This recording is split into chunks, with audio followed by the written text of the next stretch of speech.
4 division. Distributions, we do have various channels of distribution with our own fleet, and across the country through 30 profit centers.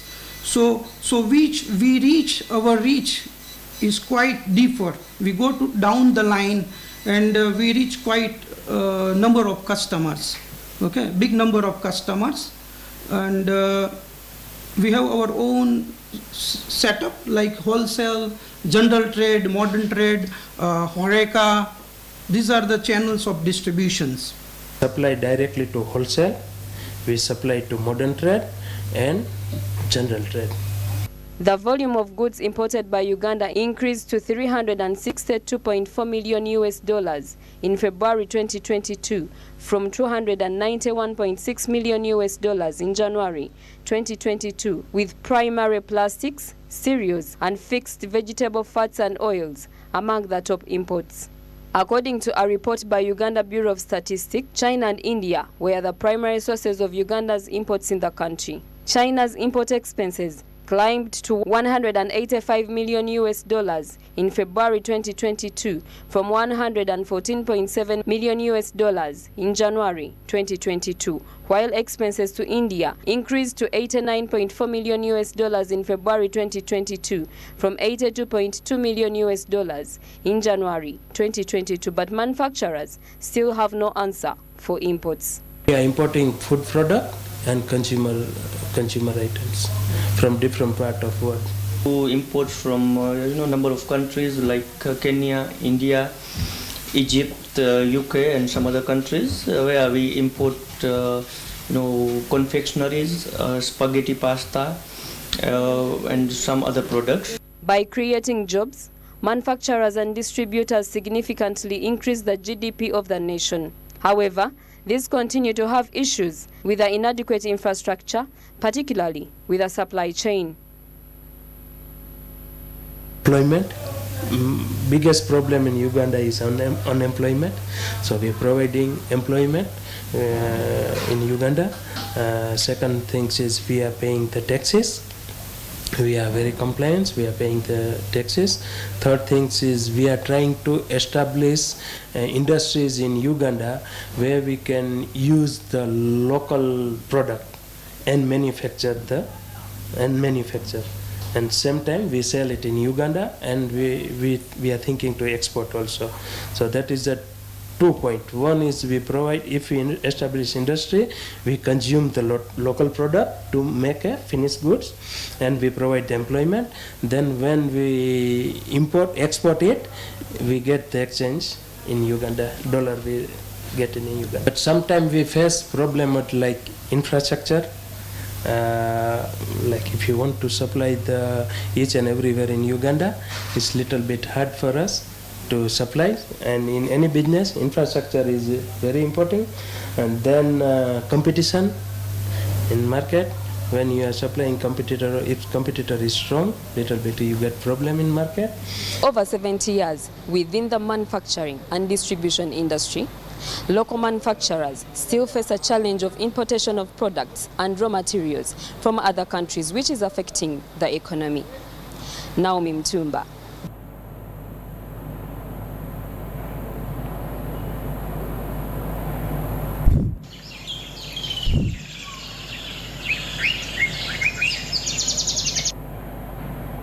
That's regarding product distribution, and of course we're talking about how a product can be put out from the producer up to the consumer, and of course all producers and manufacturers ought to find ways they can actually reach out to the consumers easily as they are distributing these products to them exactly. And of course, according to the report, says that businesses are increasingly attempting to make significant changes to restructure their worldwide supply networks. This supply network, how you reach out, the different networks you incorporate as a business to ensure that your product can actually reach out to the consumers that it intends, of course, to meet their needs. So as we continue, this trend has lately been accelerated by the pandemic, and of course the pandemic made quite so many income channels down for most of the traders. They were made thin, let me say that. So in this way, when you find a stable product distribution chain, you ensure that you create a variety of networks so that if you lose one network, actually another network can still connect you to your consumers right there. So in order to lower the risk of concentration, they are thinking of diversifying, that's the areas, diversifying the vendors and geographical areas they that's rely on. Occasionally, products and services are delivered to customers via a variety of short and long distance means. So that's regarding the chain of distribution and of course reaching out to your customers as a business manufacturer right there.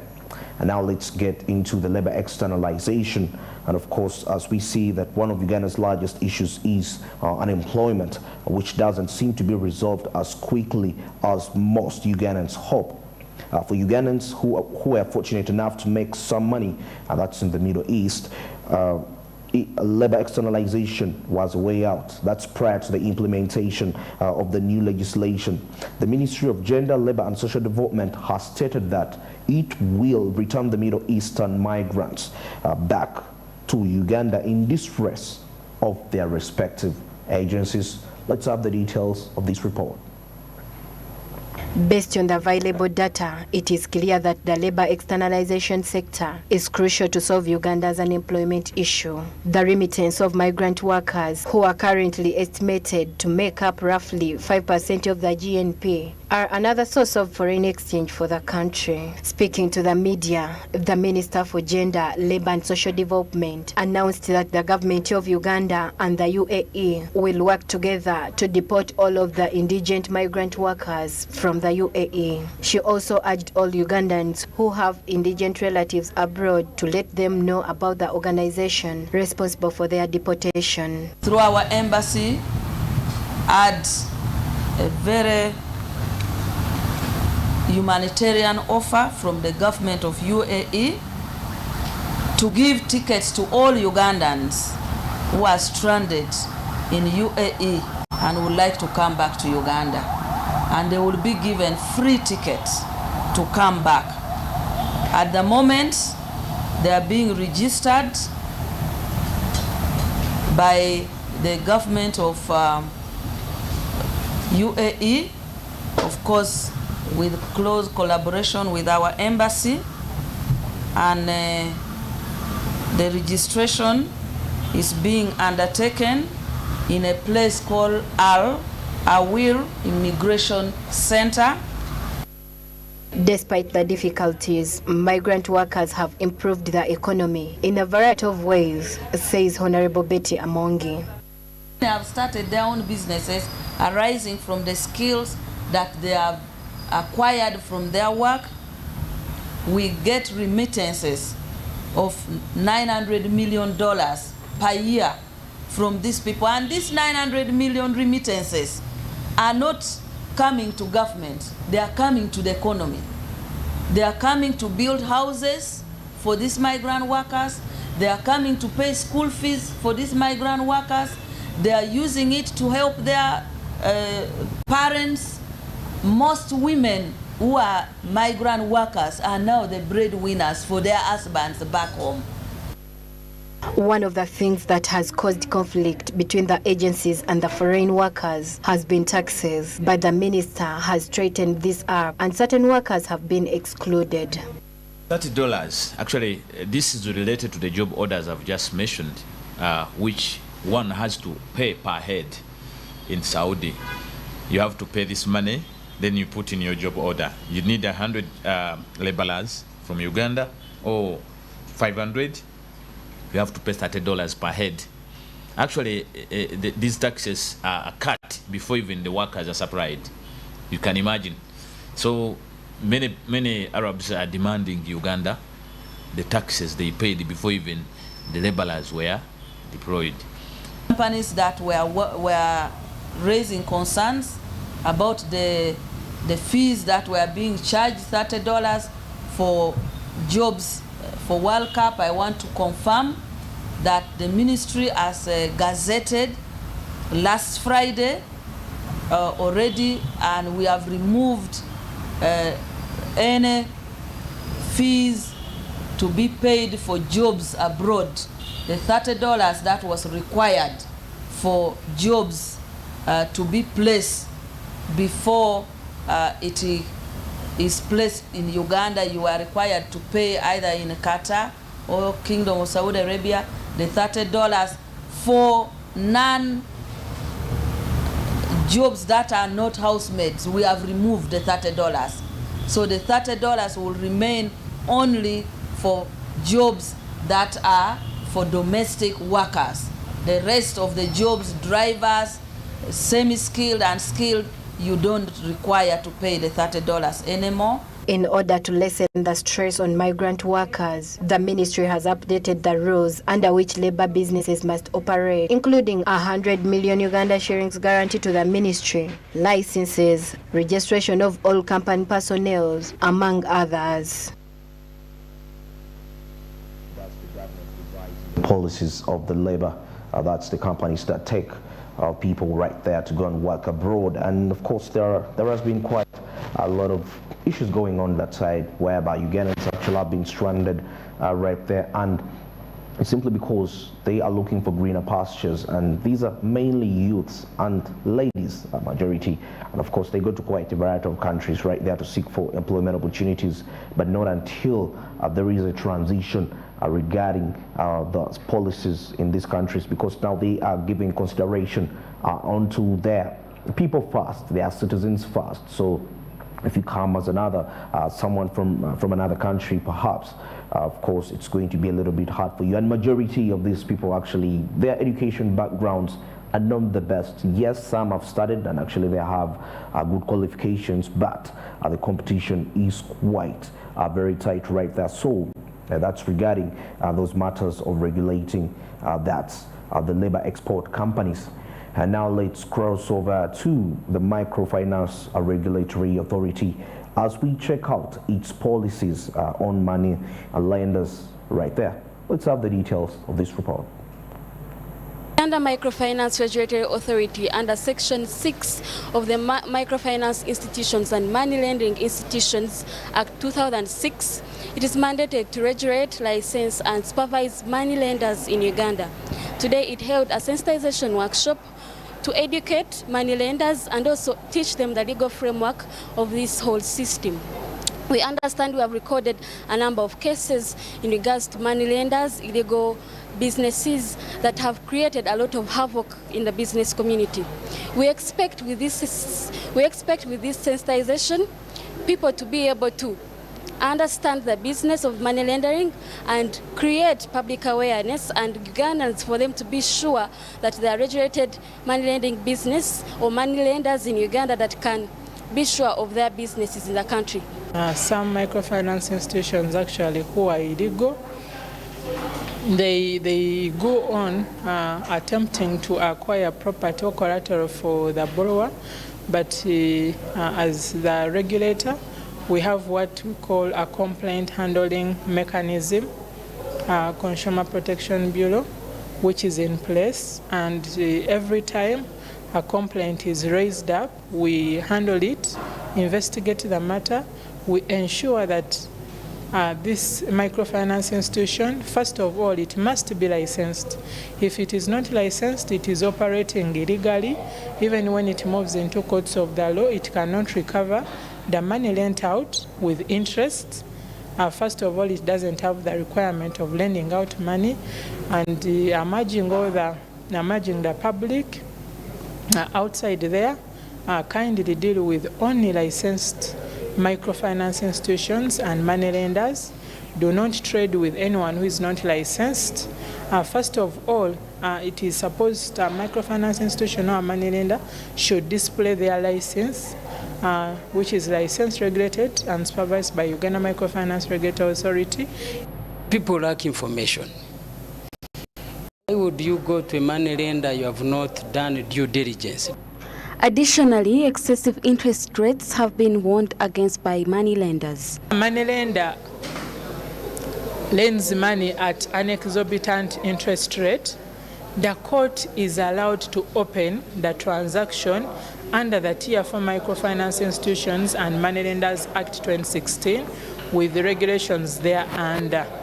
If you charge me exorbitant interest rates and we end into courts of law, the magistrate can decide to open the transaction, to either nullify the transaction, to either decide that amount of money so far I've paid is enough and I shouldn't pay any other money, to either decide that the principal remaining should be paid without any interest rate.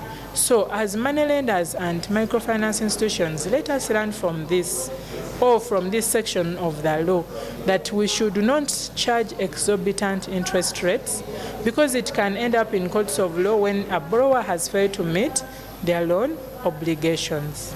A credit reference bureau that keeps track of clients' borrowing habits is one of the regulatory tools in place to ensure the performance of firms that lend money. It's actually a very effective mechanism because it is being accessed by all financial institutions regulated under the central bank.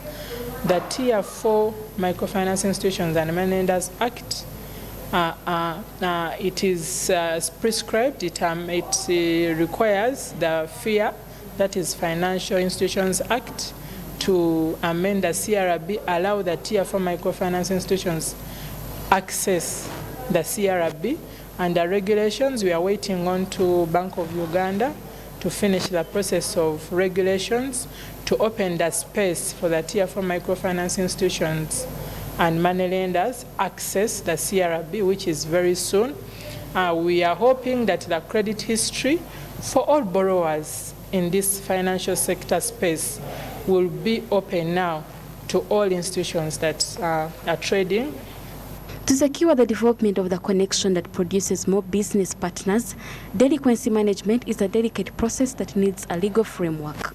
According to Rachel Vanessa Muhwezi, the manager microfinance institutions at Uganda Microfinance Regulatory Authority, she says it's only after 60 days after the demand notice that the moneylenders or finance institutions can take up collateral from the borrowers. It's illegal to take away IDs, passports or ATMs from their borrowers, as it's against the law. Licensed borrowers should exercise caution when dealing with unlicensed Tier 4 microfinance institutions and moneylenders because there are over 1,300 institutions.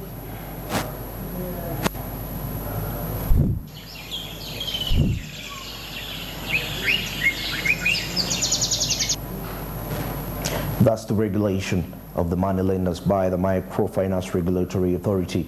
And of course, according to reports, about 1,300 moneylenders are licensed by the Microfinance Regulatory Authority. And of course, a majority of moneylenders that are not licensed are still dominating the market right there, because when you walk around, there are quite so many, and majority of these people actually have unfavorable terms to the clients which they get this money from. And of course, the report here says the regulation of Tier 4 Microfinance and Moneylenders Act for institutions, that is to say moneylenders, SACCOs, non-deposit taking microfinance institutions and self-help groups, is critical since money sharks in the guise of moneylenders have proliferated all the corners of the country, and that's contributing to the country's unsound financial position. And of course, we can also mean the country's its unprofessional financial position right there. And as we wind up the recap, let's take a look at the Nyege Nyege Festival. But this time around, we are examining its relevancy to the economy of Uganda. The details of this report. We have tasked the Ministry of Ethics and Integrity and that of National Guidance to come up with guidelines, together with the organizers, to come up with guidelines that will be followed during the event. The event will take place. The Nyege Nyege event helps Uganda's tourism industry by luring both domestic and international visitors. The hotel industry, which deals with providing lodging, as well as other businesses like those that transport visitors to and from Jinja, and others that sell goods on site, all contribute to the country's economy. Almost all of the hotels in Jinja, Njeru, and the entire area are fully occupied due to the more than 1,000 visitors arriving from the local area, Rwanda, Kenya, and Tanzania. This is the highest occupancy rate of the year. The event will take place at Itanda Falls, a popular tourism destination. CEO of Talent Africa Uganda, Ali Alibahi, emphasizes that thousands of visitors came for the event, which highly promotes tourism from Europe and North America that originates outside of. Is heavily promoted outside of Uganda, in Europe, North America, and all over Africa, and we expect thousands of tourists who have already bought their tickets to come for the festival. In 2019, the festival was awarded the Tourism Event of the Year. Every year, we have thousands of people that come from the region. This year we have more than 1,500 people coming from Kenya, people coming from Rwanda, Tanzania, and all over. Almost all the hotels in Jinja, Njeru, and the whole area along the Nile are fully booked as of now, and this is the highest reported occupancy in the whole year. Together, the organizers and the management of Itanda Falls, we've already invested more than 700 million shillings into infrastructure development at the venue, creating it as a key tourism destination. More than 800 people from the Jinja district neighboring areas are among the more than 4,000 people who are directly and indirectly employed by the event. We have more than 200 vendors who work on the event and sell goods, food, artwork, and other festival-related goods. Ali Alibahi. More than 4,000 people who are directly and indirectly employed through the festival, including more than 800 people from the surrounding regions of Jinja district. We have more than 200 vendors who work on the event, selling food, selling art, selling crafts, and who are earning an income through the festival. Due to the large number of attendees, being able to transport personnel during the event will allow them to be deployed as a team. Kenneth Kamukama, the marketing director of Trips Uganda, emphasizes on the need of moving people together. The third thing would be visibility. Trips Uganda has been in operation since December of last year, and us working with Nyeganyega and getting to move these people is a great opportunity for us to actually be put out there for the brand to be seen. So it's one thing that we've jumped on as a team and are really, really excited about. This event generates a lot of revenue for Uganda's business and tourist sectors, since it draws large numbers of visitors from around the world. In addition to being enjoyable, the event attracts a lot of service-related businesses, including vendors, hoteliers, traders, and many more, which helps the economy grow.